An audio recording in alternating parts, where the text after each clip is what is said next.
Hello friends, and welcome to another video. My name is Kathleen if you are new here, and on this side of the internet we talk about all things books, music, and culture.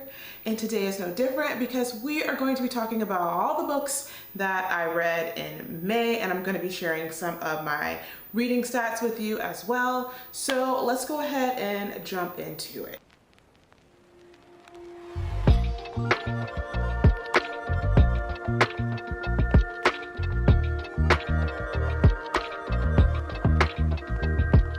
So when it comes to the overall kind of vibe of this month of reading for me, or the vibe for May, it was equal parts chaotic, but equal parts kind of discovering and developing and creating a new groove, as I was not following my physical TBR at all. I don't know if there was actually one book I read from my physical TBR for May, but kind of letting go of this necessity that I have to follow a TBR and embracing this flexibility and this kind of space where I'm wanting to explore and read different things and being open to that possibility, and kind of switching up how I structure my reading so that I do get to create TBRs that I will follow and that will help me to like maintain or to read the physical books that I purchased, but also embracing this kind of feeling where I'm just feeling really flexible. I want to make sure that I'm reading library books,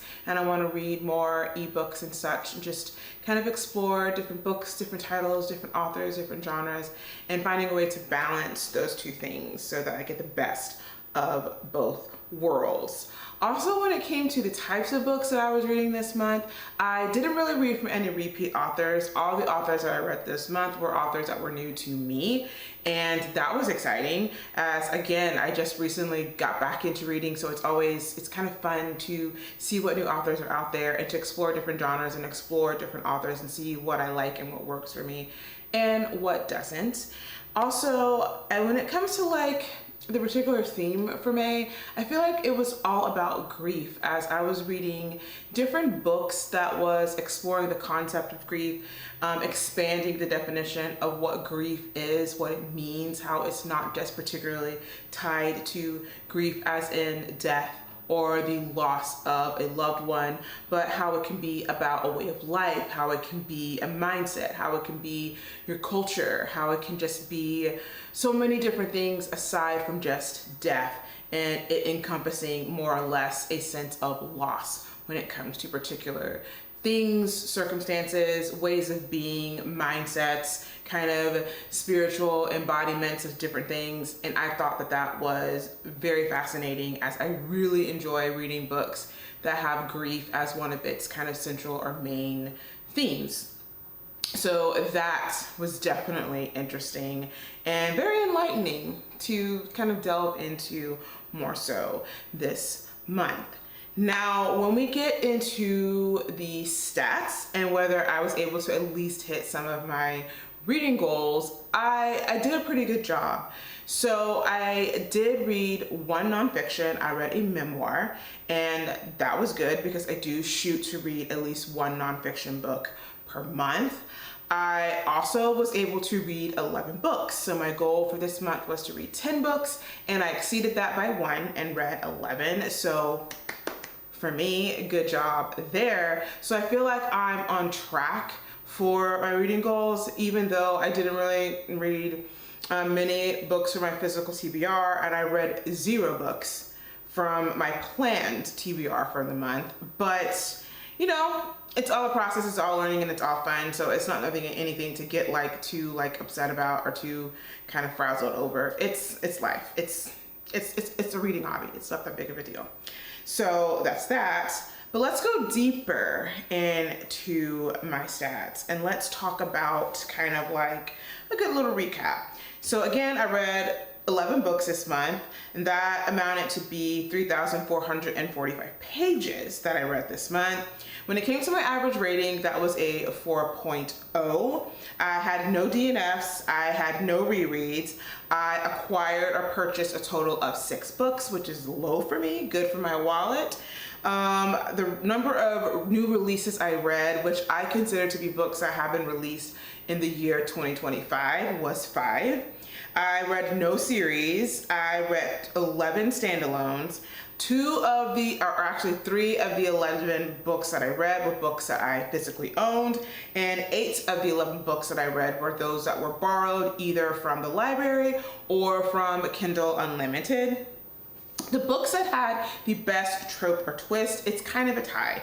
So the book that I felt had the best trope was The Buffalo Hunter by Stephen Graham Jones. The book that I felt had the best twist was The Hollywood Assistant by May Cobb. The most read format was physical, as I am a tactile reader. I love reading physical books. The most read genre, which doesn't surprise me, it's contemporary. So I'm kind of back into my fiction bag. The highest and lowest ratings. So the highest ratings I had was a 5.0. I had 2 5-star reads this month. And the lowest rating was a 2.0, which I had 1 of those this month. The most read source is of course going to be library. I am a library girly. And the shortest read was Anybot, which came in at 231 pages.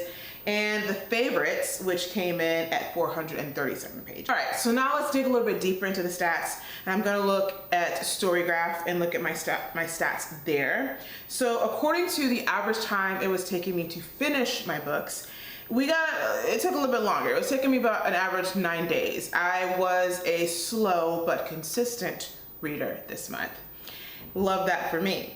When it comes to the moods that I was like more or less digging this month, I was of course true to nature, digging and gravitating to books that were more tense, that were more emotional, and that were more dark, reflective, and mysterious, which is par for the course for me. Those are the books that I tend to go through.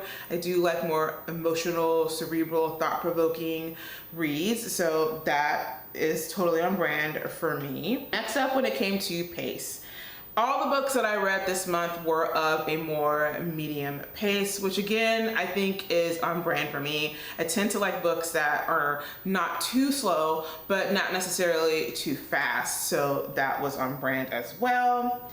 When it came to the number of books, or not the number of books, but the page number, like the books with the page number, I don't know how to say that word right, but it says in StoryGraph page number, and it shows that I was reading books, or 80% of the books that I read was between 300 to 499 pages. So I was starting to kind of delve into books that are a bit longer. And 20% of the books that I read were 300 pages or less. And when it came to fiction versus nonfiction, 90% of the books that I read were fiction, and 10% of the books that I read were nonfiction. When it comes to genres, my top 4 genres for May were contemporary, coming in at number 1, romance coming in at number 2, LGBTQIA+ books coming in at number 3, and at number 4 it would be young adults. The format that I tended to pick up more, which I think I kind of went over at my earlier stats, was 90% being print or physical books and 10% being digital. I am trending more to reading more audiobooks. I am enjoying that, but I don't know how to include that in my stats because I'm going back and forth between the physical book and the audiobook, and there are maybe like 1 or 2 audiobooks that I purely read as an audiobook. So I'm not sure how to track that. So I'm gonna have to play around with that for next month. And lastly, when it came to star ratings, again, I had 10 reviews and the average rating was a 4.0. So those were my stats according to StoryGraph. Okay, so another fun thing that I wanted to include in my May wrap up is there is this thing in my book journal that it gives you a monthly reflection where you can reflect on the month, reflect on the books you've read, pick out your favorite quote, kind of reflect on why you did or didn't reach your reading goals, what characters you connected with and whatnot. And I wanted to include that in this reading wrap up. So first, when it came to my favorite quote, or the quote that I felt like was the most impactful for me. It came from I Am Not Jessica Chen by Anne Liang. And the quote goes as, "You have to prove yourself over and over. And when the glory for your most recent achievement expires, as it must, as it always will, you have to start again, but with more eyes trained on you, more people waiting for the day your talent withers and your discipline weakens and your charm wears away. Success is only meant to be rented out, borrowed in small doses at a time, never to be owned completely, no matter what price you're willing to pay for it." I love that quote. I think it summed up the theme and the point of that novel so succinctly. Next, when it comes to which book or characters that I connected with the most, it was a couple of different books and a variety of different characters. I will say that when it came to reading JoJo's memoir, Over the Influence, I really did relate to her and like her experience and her growing pains as a young adult and how her mindset was and her personality. I identified with that a lot because I felt that I was very similar when I was a young adult and as I was kind of coming of age and growing into adulthood. So I connected with her instantly on that. Also, when it came to another character that I really just fell in love with, and this is from The Favorites by Lane Fargo, which is Katrina. I loved her success. I loved her drive. I loved how like fixated she was on what she wanted. She knew what it is that she wanted, and she was willing to do everything that it takes to go after it. While maybe her dead kind of like severe focus wasn't necessarily likable or something that we would think of that a woman should or could embody, I praised her for that because she knew what she wanted and she wasn't afraid of doing what it took to go after it. She had grit, she, had determination, and she was just like put her blinders on and just like focused on the path. And I loved that about her. And she just stood out and instantly became one of my favorite characters. Next up, it was a good stab in Stephen Graham Jones's The Buffalo Hunter. And man, the way this, just who he was, how he was, what he represented, like what he was a metaphor for, all of that made him such an intensely relatable character to me, someone that I just kind of commiserated with and understood like automatically. And I felt this kinship with, and I really enjoyed that. I really loved that. Lastly, I think actually Jenna Chin from I Am Not Jessica Chen by Anne Liang is another character that I found very interesting, even though I wish that there was a little bit more depth in characterization. When it came to her as a character, I did understand kind of the pressure she felt to succeed and why she was so fixated on being so successful and the weight and the burden that was on her and how it contributed to the things that took place in that novel. It completely made sense for me and I enjoyed that character and I enjoyed that book. And I think I kind of touched on this earlier. It says, what have I learned from reading this month? And it's literally about grief, just the complexities of grief, the duality of grief, the fact that grief is a never-ending process. You never arrive as fully over something or fully having processed your grief because there's still new ways that you're learning to grieve that thing or that you're coming to get over it and that you're encountering it even months and years into the future. Grief evolves. And I think that's like one of the biggest things I took from this. And also how grief, again, like I said earlier, it's not only just grieving the death and the loss of a person, but grieving the loss of so many different things, whether it's relationship, whether it's a mindset, whether it's, a job, whether it's a career, whether it's some significant change or a milestone in your life that you're having to like come to grips with in terms of that it's being over and it's something that equates to a loss in your life. That I just found that to be ultra fascinating. And which book was the most memorable this month and how has it influenced my life. So I think I go into this actually when it comes to my book Superlatives, and now is a great time to segue into my book Superlatives. And let's talk about the books that, really stood out for me this month and really made an impression on me. First up, we have The Buffalo Hunter by Stephen Graham Jones. Now, I decided to pick up this book because I've heard so many people talk about Stephen Graham Jones and how much of not only a prolific author that he is, but a profound and just very well written, just epic writer that he is. And I was fascinated, especially when they were talking about his inclusion of not just social commentary, but kind of like the way he kind of does social horror. And I was immediately like, say less. So I decided to pick him up for this particular video project that I'm working on. And I was completely excited about this. I met him at an author event at the San Antonio Book Festival the past month. And I was really excited about reading this book. And it lived up to the hype. The writing in this book, phenomenal.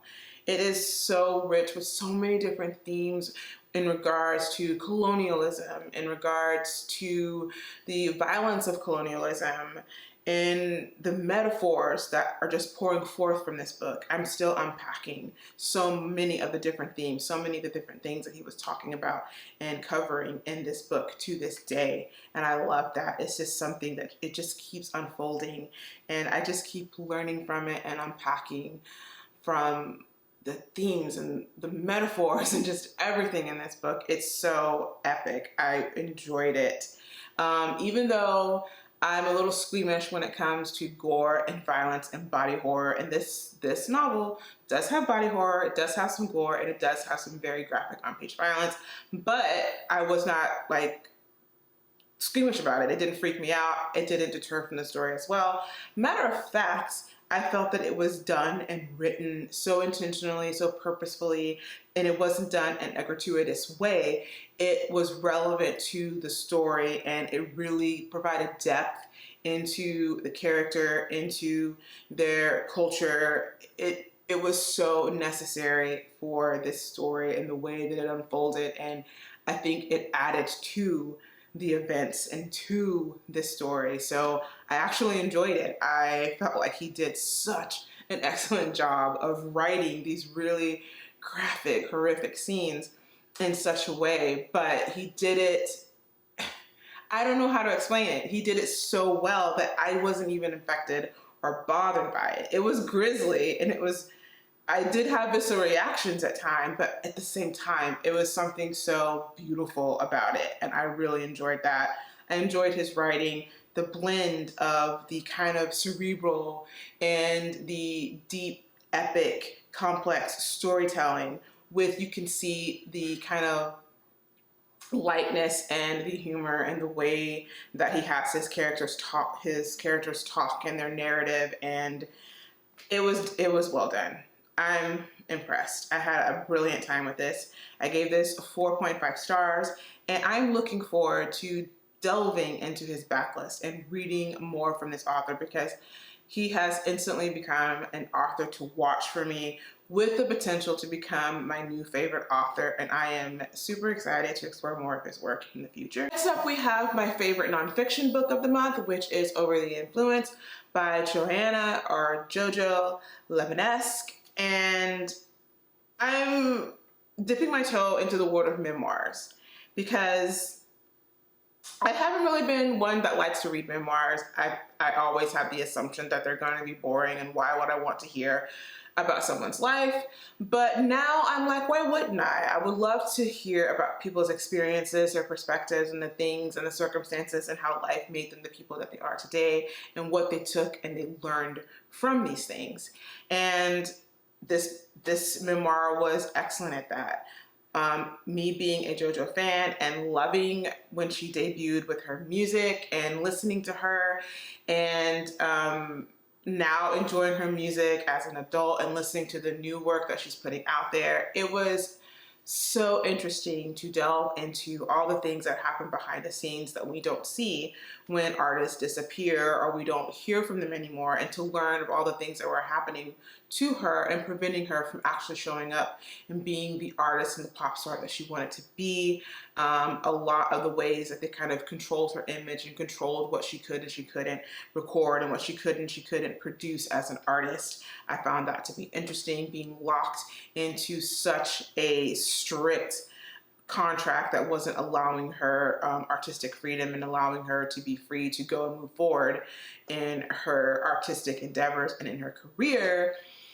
I thought that it was all fascinating. I love the way that she wrote with this very vulnerable, intimate voice, and discovering and finding out that actually she wrote this entire memoir by herself and that she composed all of it. She did not use a ghostwriter. This is literally from her brain to her fingers writing on the keyboard. I thought that that is why this book was so impactful, why it was so intimate, and why it felt so raw. And I really appreciated that. And I gave it 5 fabulous stars because it was amazing. Next up, when we have my most memorable book of the month, that goes to Anybot by Sierra Greer. Now, this book I've seen floating around in the bookish spaces on social media and on YouTube, and me being the curious person that I am, I was like, I want to read this book and see what it is all about. So I did. I did read this book and see what it was all about. And it was definitely an evocative and visceral and upsetting and challenging experience, as there were multiple times that I wanted to stop reading this book, or that I wanted to just throw my Kindle across the room, because that's how frustrating it was.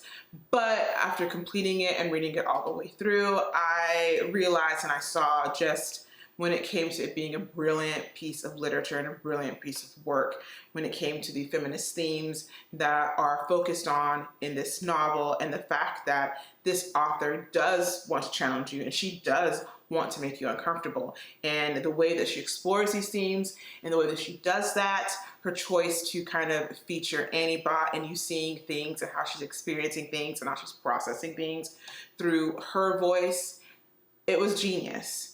And it was so well done, so well crafted. It was definitely a think piece. It made me think about things, made me confront like my ideas and misconceptions regarding sexism, regarding misogyny, and all of these different things. However, my experience reading this, it sucked. It was a horrible, I don't want to say horrible, that's kind of dramatic, but it was not a pleasant reading experience. It's something that 10 out of 10 I would not do again. I don't see myself picking this book up again. I feel like it served its purpose for me, but I do encourage people, if you do like books that have very strong feminist themes and that features a protagonist where you're following how she's experiencing going through things and dealing with domestic abuse through her eyes and through her voice, and kind of unpacking all of those things and confronting misogyny in this very misogynistic world and exploring that, you will love this book. It's definitely something that would be great for a book club to like dig into these deeper topics and have these deeper conversations. So yeah, it did its job. It did its purpose, and it was very well written, very well executed. I gave this 3.5 stars. I didn't give it a higher rating because purely of my experience, me being the emotional creature that I am, and me knowing that I'm not going to pick this book up again. But definitely a really good work. She did her thing. The longest book that I read this month was The Favorites by Lane Fargo.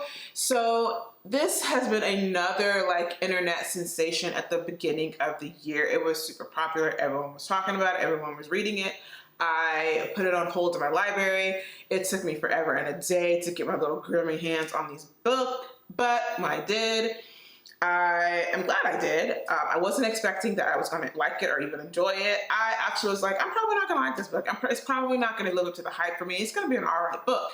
Absolutely not. It was a phenomenal book. I ate it up from the first sentence to the last sentence. I was here for this ride.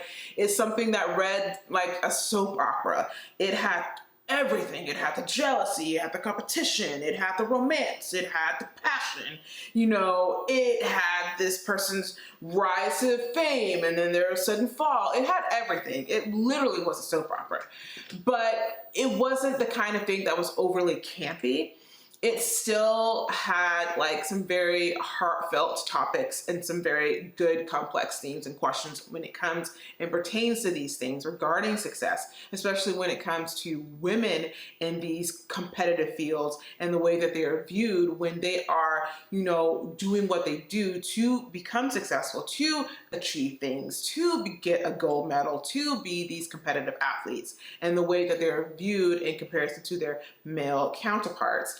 I found that to be so interesting, so engrossing. I loved it. Like I mentioned earlier, I feel like Katarina is like, I love her and what she represents, and the fact that she's such a dynamic and complex character and just a joy to read from because she was giving you everything. And I really also like the idea that with Fargo, you can tell that she took a lot of inspiration from this novel, from the figure skating world, from a lot of things that have happened in the figure skating world, a lot of the drama that has occurred within the figure skating world.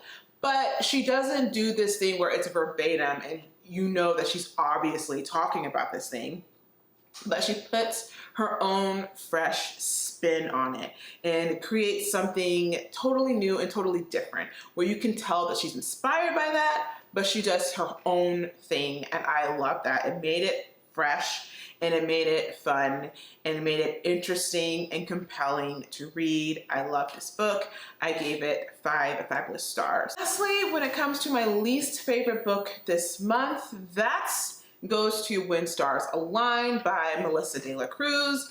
Now, this book was an Amazon First Read book that I picked for, I do believe, April, and that I read, and it did not work for me. It had all the potential to being something that would work for me, but it just missed the mark.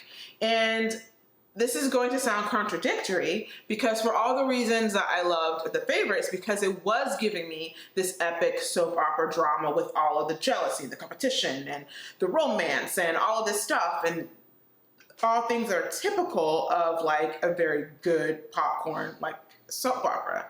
However, this felt like a soap opera, but more on the campy side that you don't really want to take it serious, and it's very superficial, and it's lacking complexity, it's lacking depth, the characterization isn't all there, the plotting is very weak, and it's actually redundant. So you're repeating the same thing over again.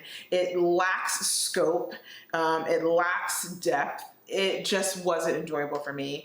And she took inspiration off of the early 2000s pop starlet, and you can see that she was inspired by Lindsay Lohan and Paris Hilton and Britney Spears as she takes significant moments and events from their lives and uses it in the book.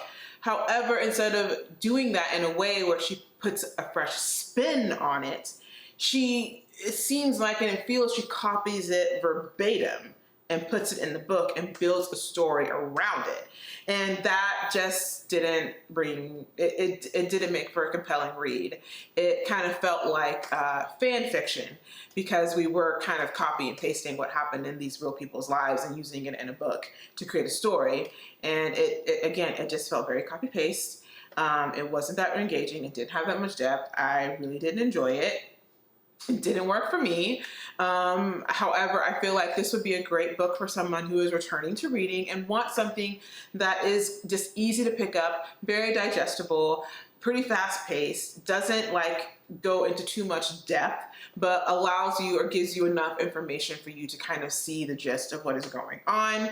And that you can clearly pick up on different themes and you can clearly understand these characters and get a feel for who they are and not having to necessarily like go too deep with them. I think that that is ideal for people who are new or coming back or returning to reading. It's also great for people who are maybe trying out the contemporary fiction or women's fiction genre and they're coming from something like romance or they're coming from something like a thriller or what have you. This might be the great kind of introductory book that can help get you familiar with this genre as you delve deeper into it. That was my recommendation. Just because it didn't work for me doesn't mean it won't work for you.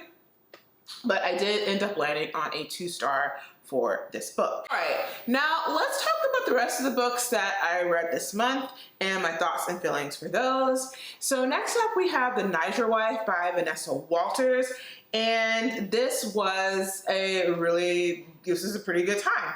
I did enjoy this book.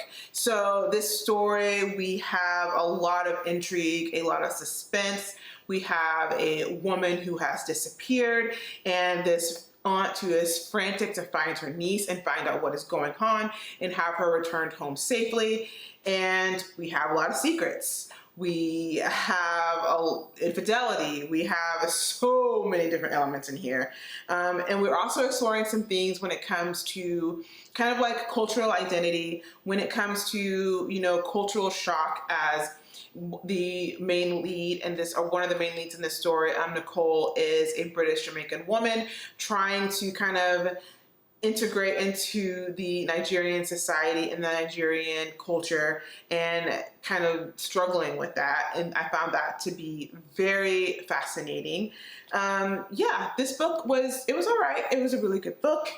There were some elements that didn't work for me usually, and it was it was again kind of with Nicole's decision making and the things that she was doing, but I get and I can understand that a lot of that has to do with her past trauma, with her emotional and mental state, and the things that she was going through and why she wasn't making the best and most wise choices and decisions. So I can completely and totally get that and understand that. But I did land on a 3.5 stars for this one. I found it enjoyable. I think this would be a great summer or beach read if you're looking for kind of like a psychological thriller that'll keep you kind of guessing and where you can't predict the ending, because I did not see the ending coming.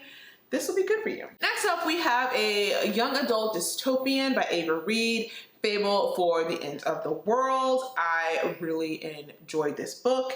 So it was good. I really enjoyed it and it was good, but it wasn't the best. You know what I mean? It was a mid book for me. It was average. In this story, it was pitched as being something that's kind of like a sapphic The Hunger Games. And while I've never read The Hunger Games or have completely watched the movies, so I can't compare it to that and say that it is or it's not, but I did enjoy it. We are basically kind of observing and following this fallen society where we have this corporation that is acting as a government, and they're basically encouraging people to go into debt.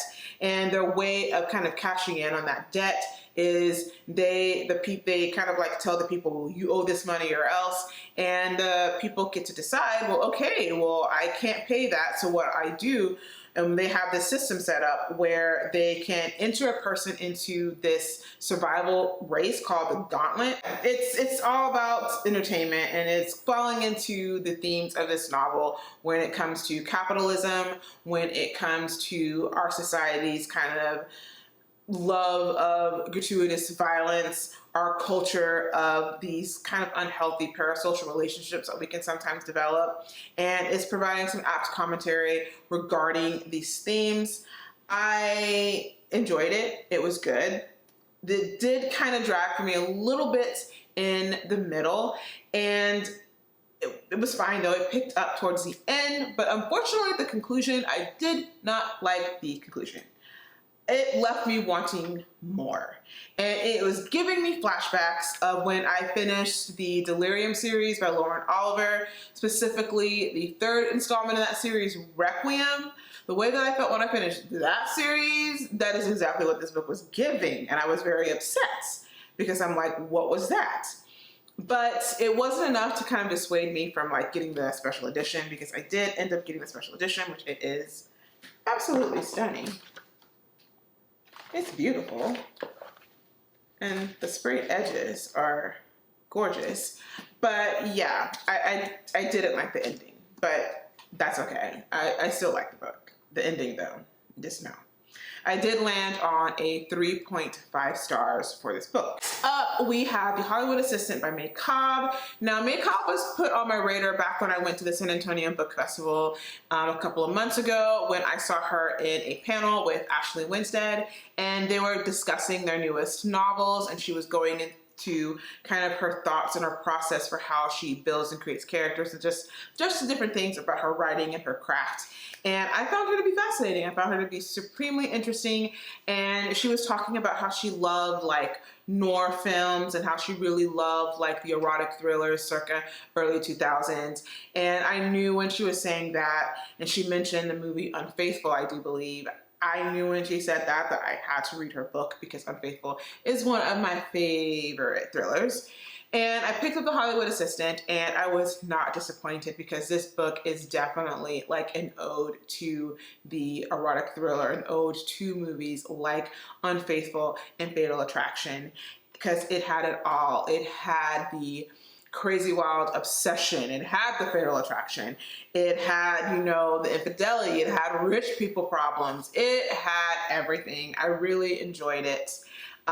It was twisty. While I could predict some of the twists, and I did see some of the twists coming, I still appreciated the way that it was done, the way that it was written, the way that it was crafted, and I really enjoyed the story. I gave it 4.5 stars, and I'm looking forward to reading more of Macaub's backlist in the future. Okay, next we have Knock Knock Open Wide by Neil Sharpson. So this is a book that, again, I'm reading for a video project that's coming up soon, and yeah, this is definitely a genre bender of a book, as we are exploring a lot of folk, cosmic, and supernatural horror elements in this book, and it was delicious when it came to the atmosphere. Sharpson did such an excellent job of creating this atmosphere that was rich with like dread and foreboding, and was so unsettling and uncomfortable. I really enjoyed the aspects of the book in that way. I enjoyed the way that he unfolded and he told this story in such a complex and beautiful way, and how he had these different narratives, but he was able to weave them all together to fit the singular kind of storyline or the singular purpose of this novel. And he wasn't able to like lose you, because everything fit together perfectly, and it just wove together and created this beautiful tapestry of a novel. And I enjoyed that. I ate it up. It had me going a lot. I couldn't figure it out. I couldn't kind of understand things. And I think one of my favorite elements of this book, why I loved it and why it was so compelling and I couldn't put it down, was the fact that he wrote in such a way that he would tell you kind of what was going on, but he left out key pieces and bits of information. He gave you just enough to whet your appetite, but he left you hungry for more at the same time. And I ate that up with a spoon. Really enjoyed this novel. I gave it 4 stars. Okay, so to celebrate Asian American and Pacific Islander Heritage Month, I decided to pick up from my physical TBR, I Am Not Jessica Chen by Anne Liang. And I enjoyed this sweet little young adult contemporary with a touch of magical realism, which made it just the perfect and delightful and kind of lighthearted theme, even though we did have some complex themes when it comes to, you know, success, and when it comes to how that success and what it looks like for people and minorities, and the pressure that is put on people and minorities to succeed and to be the best, and to pick up where perhaps if they're immigrants, their parents couldn't achieve, or if they're the first people in their generation to complete high school, to pursue college, and to pursue and get these better careers so that they can make it further than their parents did, and just kind of like shift the conversation and shift the narrative when it comes to generational wealth in these families.